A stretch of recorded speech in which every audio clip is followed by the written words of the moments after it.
Asante Jehova. Father, in the name of your Son Jesus Christ, Baba, katika jina la mwana wa Yesu Kristo, we bless your name tunalibariki jina lako. and we feel your presence is here. Na Bwana, tunaishi uwepo wako leo. Thank you for touching the people Asante kwa kugusa watu wako by the power of the Holy kwa Spirit. nguvu za Roho Mtakatifu. Father, thank you for blessing your people. Asante kwa kubariki watu wako. Thank you for setting free your people. Asante kwa kuwaweka huru Thank watu you wako. for their healing and restoration. Asante kwa kuwapa urejesho. Bless your people.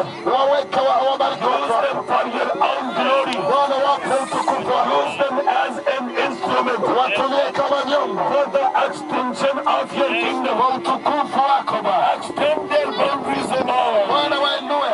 Make them a channel of blessing for this nation. Wacha wawe Bwana mfungu wa baraka kwa Tanzania. Watumie.